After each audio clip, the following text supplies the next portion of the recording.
January 9th, 1997 is a day Osmin Tobar will never forget. He was 7 years old living with his mom and 1-year-old brother in Guatemala City.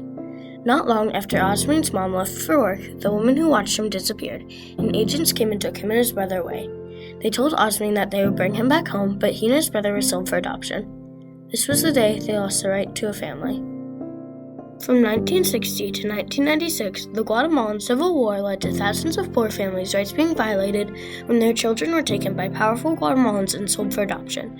As the corrupt adoptions were discovered, Guatemala was forced to make responsible adoption laws, but many Guatemalan families, adoptees, and adoptive families still struggle as they continue to search for the truth about their families and seek justice. My name is Osmin Tobar, and I was born in Guatemala in 1989. Very long time ago. When I was just a kid or a baby, I was taken away from my family without their permission. And I was adopted by a family in the United States. And as I grew up, I learned about the challenges and the unfairness surrounding my adoption. So now I have become an important voice for children who were adopted in ways that are illegal, right? And help to raise awareness about the issues of adoption and the importance of family. The Guatemalan Civil War was a long and violent fight from 1960 to 1996. It was a war between the government and the people who wanted to make the country's system fair, especially about land ownership. Most of the land in Guatemala was owned by a small group of wealthy people and foreign companies like the American United Fruit Company. The Mayan people had very little to farm and formed groups to fight against the government to improve conditions. The government was supported by the United States because of the United Fruit Company land. They did terrible things to many innocent people, especially the indigenous Mayan groups. They took away their land, killed them, and made them disappear. Over 250,000 people disappeared during the Guatemalan Civil War. 93% were indigenous Mayan. Entire villages were killed, and many children went missing. There is evidence that at least 500 of these children were taken by the government army and sold for adoption. Because the government's actions were so harsh against the Mayans, it was considered genocide. This was just the beginning of illegal adoptions in Guatemala.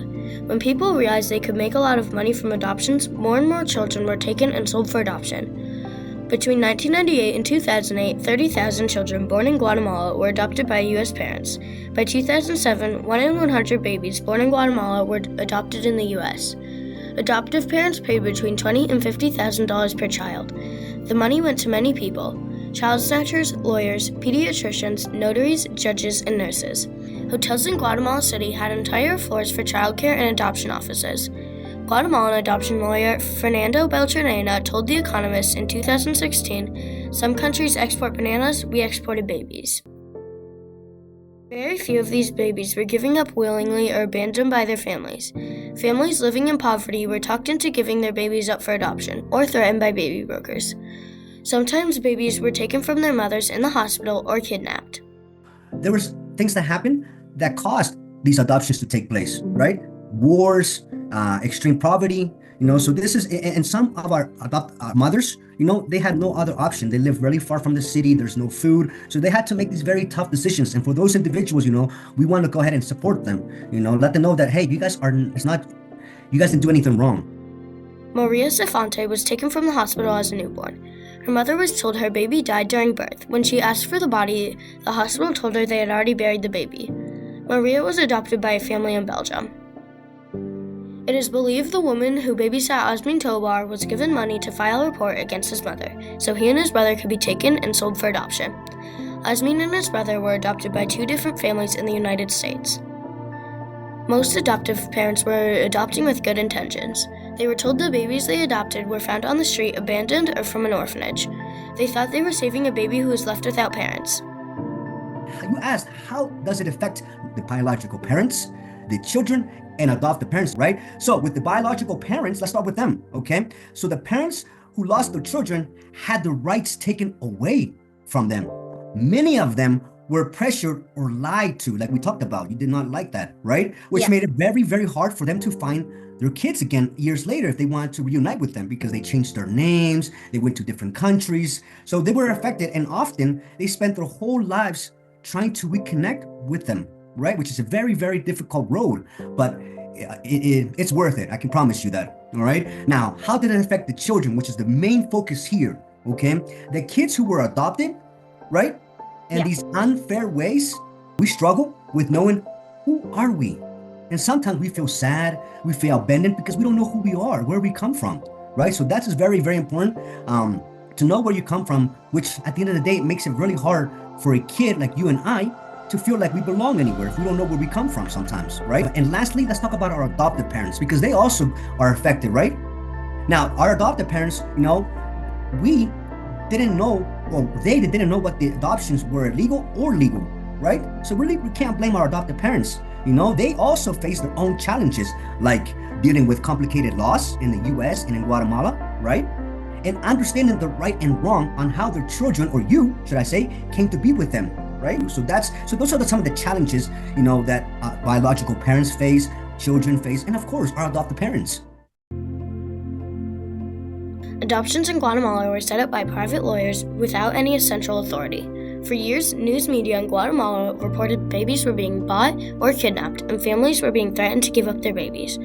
But because powerful Guatemalans were getting rich by selling babies, it was hard to stop. Even the U.S. Embassy knew about these adoptions as early as the 1980s. Cables sent from the U.S. Embassy in Guatemala to Washington, D.C. showed that the Guatemalan children were being bought, sold, and kidnapped for adoption. Even though the embassy was aware, they still let these adoptions happen. The Hague Convention is a group of countries working together to protect the rights of children through responsible international adoption laws. In May 2007, they reported that Guatemala turned adoptions into a business by using fake paperwork and baby theft. Because of this report, countries stopped allowing adoptions from Guatemala in 2007. Guatemala had to follow the rules of the Hague Convention. Private adoptions were no longer allowed. Guatemala was required to have a national adoption council. Adoption agencies had to follow a set of rules. They had to make sure the birth mother agreed to give up her baby for adoption, and that the adoption was in the best interest of the child. There are now 30,000 Guatemalan adoptees living around the world.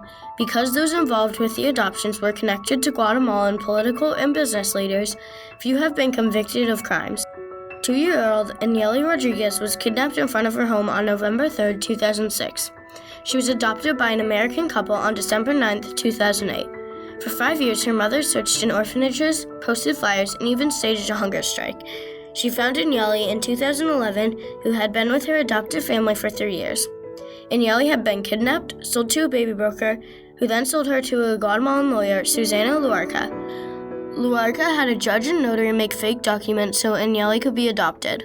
Guatemala court ordered Anieli to be returned to her biological mother in Guatemala, but the U.S. ruled that she would remain with her adoptive family because they were not under the rules of the Hague Convention when she was adopted. So Anieli remained in the U.S. with her adoptive family. In 2015, Luarca and 8 other people were convicted in Anieli's adoption. Luarca was sentenced to 18 years in prison. Luarca was the same lawyer involved in Osmin Tobar's adoption. Osmin Tobar reunited with his biological parents and is now living in Guatemala. In March 2015, Osmin took his case to the Inter-American Court of Human Rights, who ruled the rights of the child and the rights of the family were violated. In 2024, the Guatemalan President Bernardo Arevalo publicly apologized to Osmin, his family, and all the Guatemalan adoptees around the world for the violation of the human rights. Osmin Tobar continues to help Guatemalan families and adoptees and teach people about the history of adoptions in Guatemala through the organization Colectivo Somos Aquí. We work as a team to fight for justice, help raise awareness about these issues, and to help families that were separated to come back together.